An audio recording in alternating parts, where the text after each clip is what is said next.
Thanks so much, everyone, for joining us.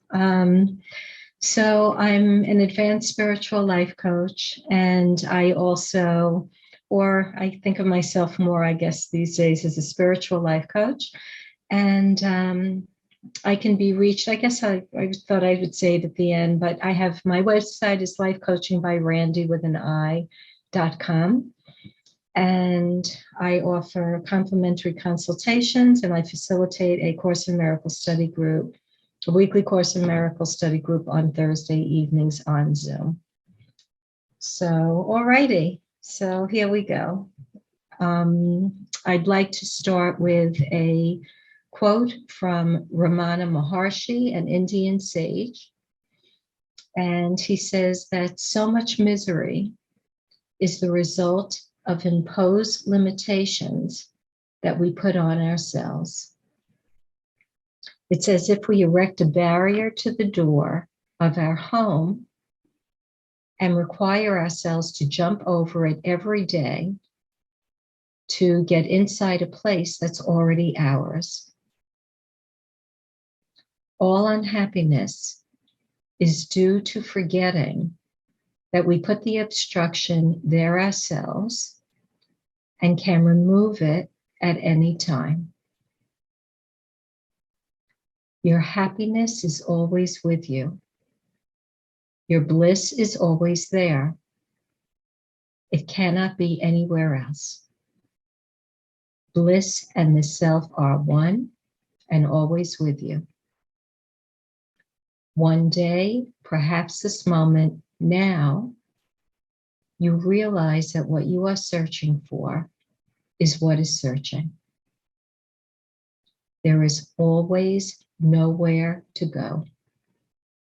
You are already home. You are always already home. Besides this just being a powerful, inspirational idea, when you hear that, can you hear something within you that knows that it's true?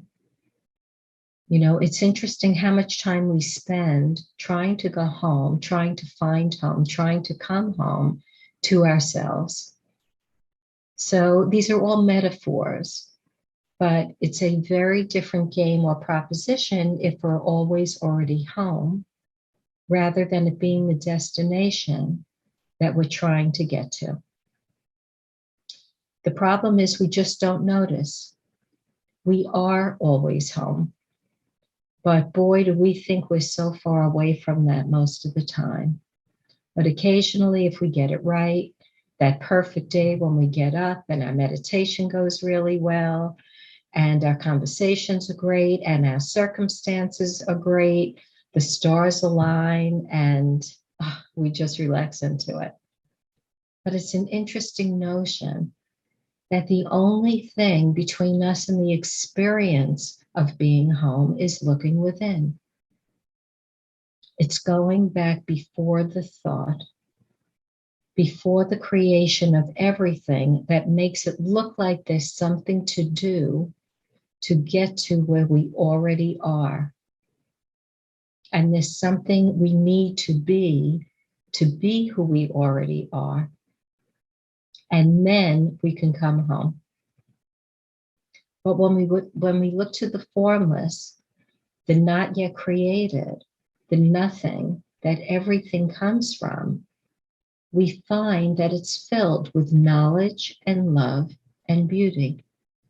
It's in a good feeling because that's its nature. It's our innate nature. It knows the very nature of our being. It isn't dependent upon what's happened or what predictions we might make. It's beyond words. It's been said that silence is God's first language. In any moment, if we are already home, then we can say it's a journey without distance. And as it's said in A Course in Miracles, we can say that it's a one-step journey. And this step sometimes can be as simple as closing our eyes and opening them. Or as I've said to some clients, it could be as simple as taking one step out of the chaos to the left into love. I literally have 2 chairs behind me in my living room, 2 big blue chairs. And sometimes when I'm up here a lot, I get out of one chair and I sit in the other chair, which to me represents like coming into love. It can be because when we have a lot of spinning going on, it can be a matter of having the willingness to hit the pause button on the washing machine, allowing a settling down so that clarity can be revealed.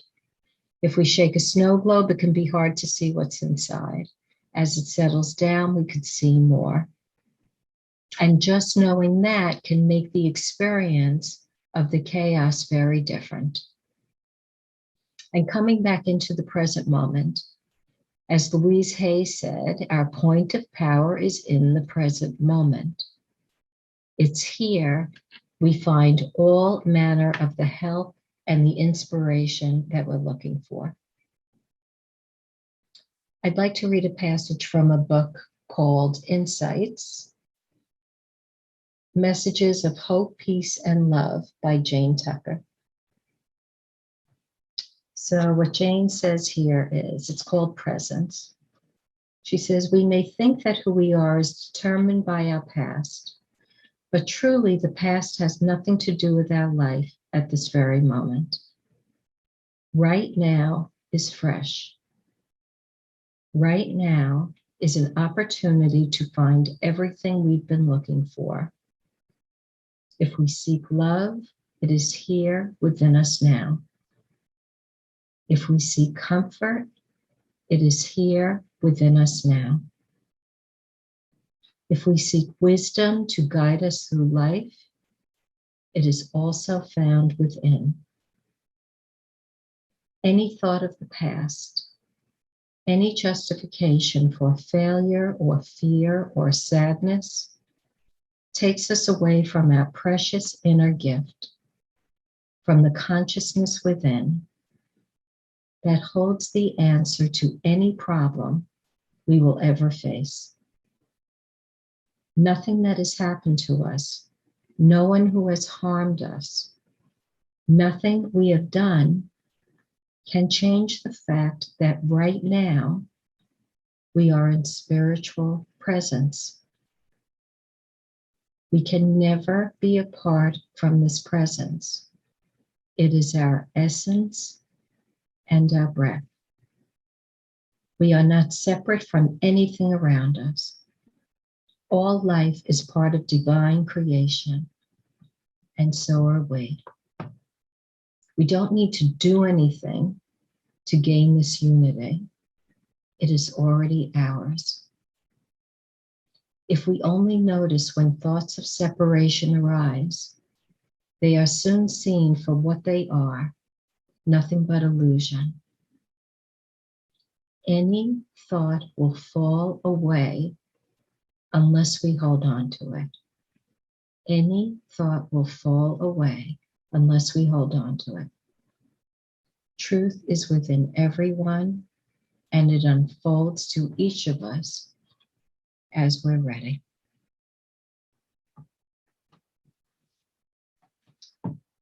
I recently heard a story about a woman who was going to a Verizon store because she needed a new phone. And she was dreading it because she isn't savvy with technology, but she could put it off no longer. And I get that. I do the same thing. I'd imagine there might be some others here who might feel the same way. So at first she thought, God is not going to help me with this one, that this one would be the exception. God, love, however, doesn't make exceptions. There isn't any place we can be where love is not. She then decided she was not going to go into the situation on her own. Before she left, she surrendered the whole situation to God, to love, and committed to being fully present. And when she surrendered, what she heard was, the Red Sea has parted for you before. What makes you think it won't part for you now? It all went beautifully. Everything transferred over properly. The person she was with was very patient with her and explained everything to her, and she wasn't anxious at all. And she said that when she looked up at the TV, Mickey Mouse's Sorcerer's Apprentice, that cartoon was on, and it was on the part where the sea parts at the end, you know. So I don't know if you've ever felt that no matter how many times the sea is parted, it can sometimes feel like, not this time. I acknowledge when that feeling comes. I no longer argue with it. And then, as I'm willing and ready and able, become present and go within as if it's the first time. It says in A Course in Miracles, the solution in the problem was created instantaneously at the same moment.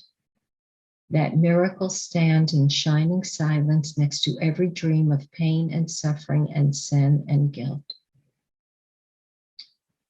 There is this true story about Mother Teresa years ago when there was fighting going on in Beirut. There was an orphanage that was located in the area where the fighting was going on. And she came in with a couple of trucks in order to rescue. She wouldn't let anything stop her. She was going to rescue these children from the orphanage. The truck showed up and the fighting on both sides stopped temporarily. She went in, she got the children. Unfortunately, when she came out, the fighting resumed again. But there you have it. Problem solution. Miracles right next to the chaos, right next to what's going on. And somebody who was there said that everything was magical when she was there, that she was a true force of nature. The Course is filled with reference to the present. It's filled with I am, isness, now. I am sustained by the love of God. I am as God created me. I am spirit. I am entitled to miracles. I am entrusted with the gifts of God. It doesn't say that this happens when we're perfect, when we get everything right, when we're wearing the right clothes. We're built for what is, not for what isn't or what if. Not for future scenarios that we make up and scare ourselves with. We're not built for that. And one more lesson that alludes to isness in the Course is heaven is the decision I must make. Heaven is the decision I must make. And it's about deciding in real time.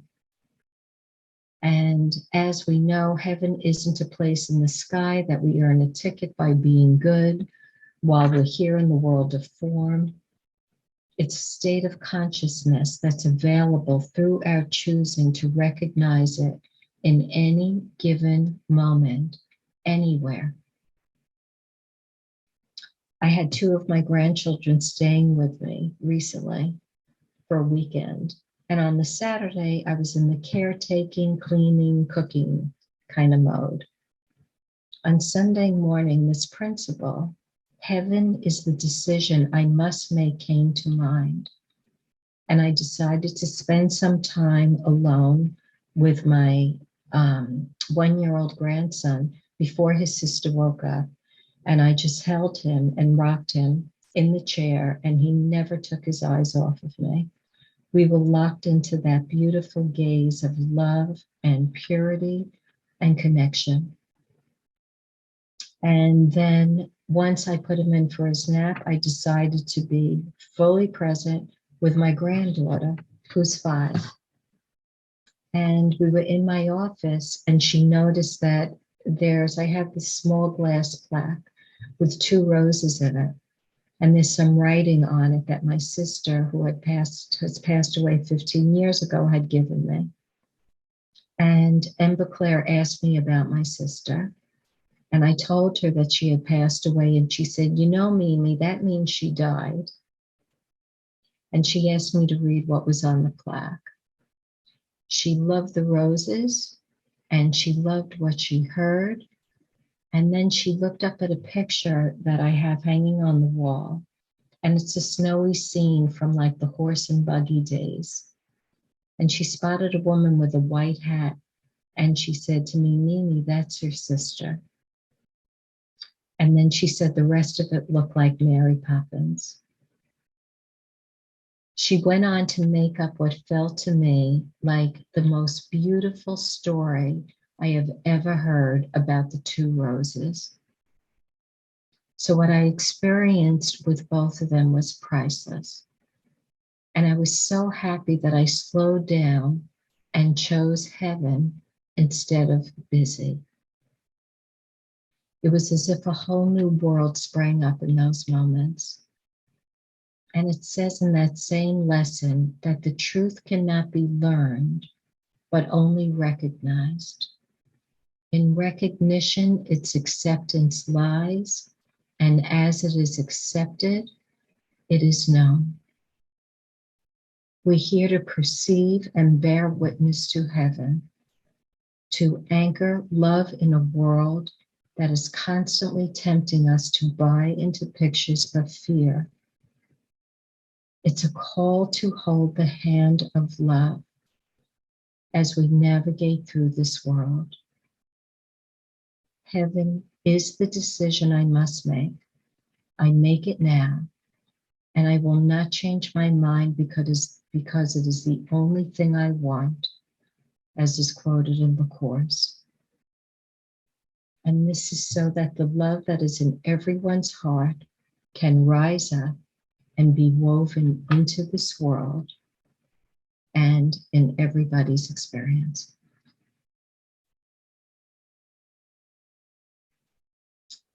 So I'd like for us to have a meditation together. But before we do that,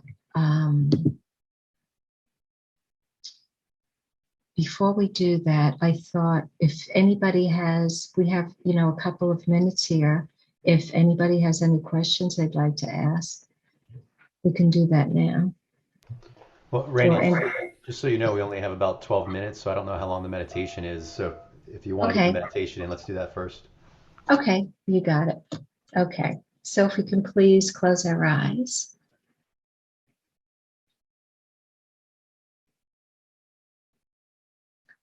And take a couple of deep breaths.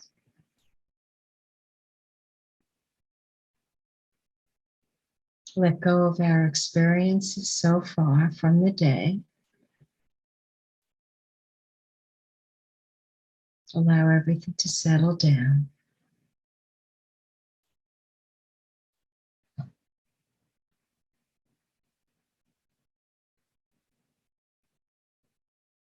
As we gather here together, we can say that we are contributing to the frequency of love in the world.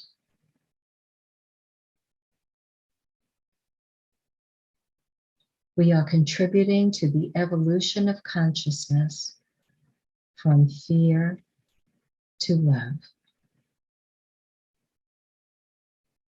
Fear need not be part of any decision, and actually just makes it harder to make good ones.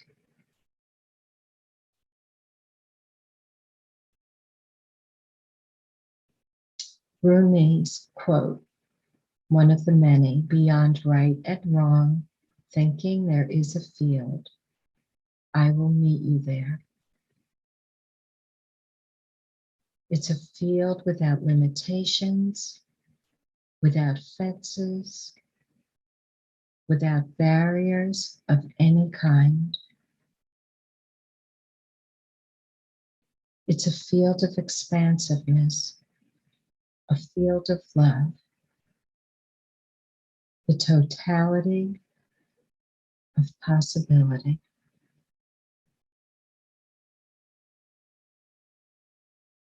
There is a longing, for example, to return any exiled parts of us back to this love, back to this field, back to our innocence.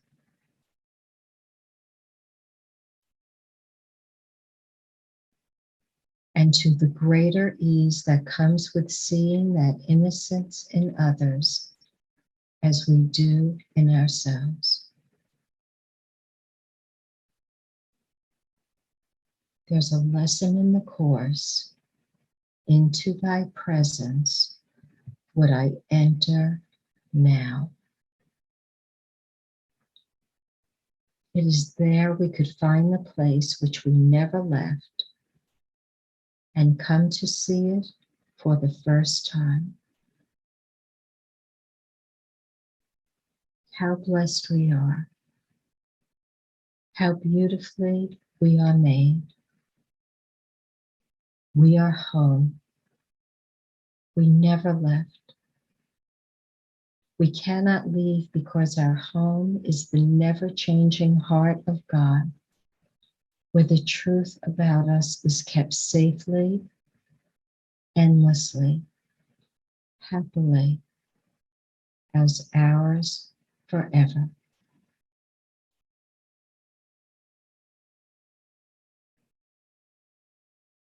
There is always direct access to the love at the center of our being. There is not any place we can be where love is not. We can rest in the home of our heart and know these greater truths that are behind all things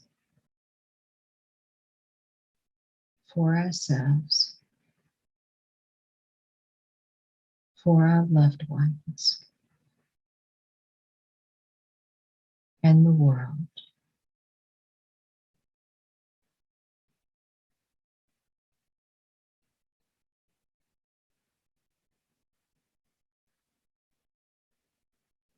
And for all of this, we can be truly grateful.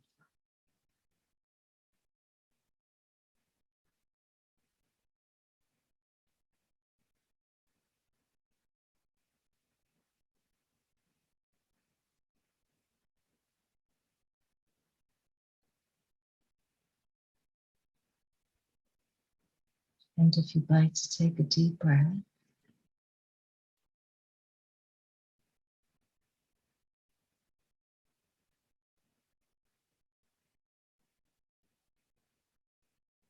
thank you.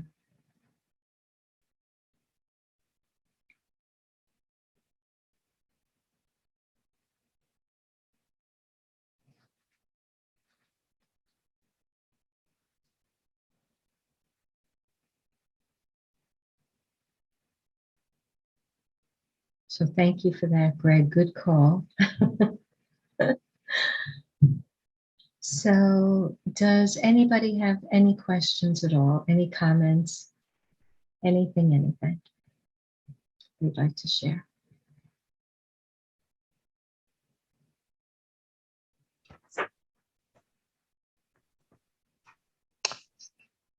It was a wonderful meditation. Good, Michael. Do you have any recordings of meditations? As a matter of fact, I have a CD that I made a while back. So I do have that. And I do Michael, on every Thursday night.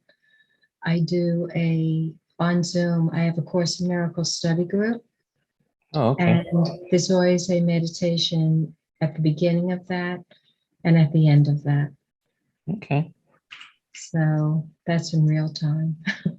And that's on the website. I'll find that on your website. You got it. It's under the events Great. part. So thank you. Good. Good. Anybody else? I highly recommend the Thursday night meetup because I'm part of that and have been for quite a while, and it's always beautiful. Mhm. But I wanted to mention that during this particular meditation, I've never done this before, but for some reason today I was called to, like, usually I picture my those parts of myself that I don't want to accept as like outside of myself, but today I pictured them as all within me, and like my higher self came and held me and hugged all of us. Like it was so beautiful. I never pictured that before, but it was like pictured, my higher self hugging all of us together, like the little girl in me and the shadow self and everything. So it was beautiful. Wow, Diane, that's wonderful. That's really good news. Yes, thank Terrific. you. Yeah, that's wonderful. Great. Mike? I just wanted to say, Randy, that was beautiful. Thank you very much. It was very well paced and just eloquent. Thank you. Oh, thanks, Mike. Thank you. It's nice to see and meet some of you who I've never seen before. That's great. And even better to hear from you. Thank you. Thanks.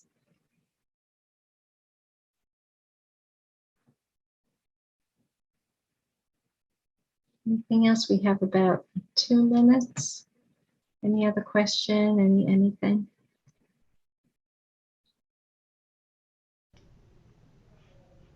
All right, sounds good. Well, we'll wrap it up. And thank you so much, Randy, for joining us and for sharing. And that was a lovely meditation, so I'm glad we made sure we got that in there. So Yes. thank you. Thank you, Greg. Thanks so much. And again, if anybody's interested besides the course group, I do offer a complimentary coaching consultation if you have any interest in that. So thank you so much, everybody. Thank you very much. Thank you, Randy. Okay. Bye-bye. Thank you Thanks. so much.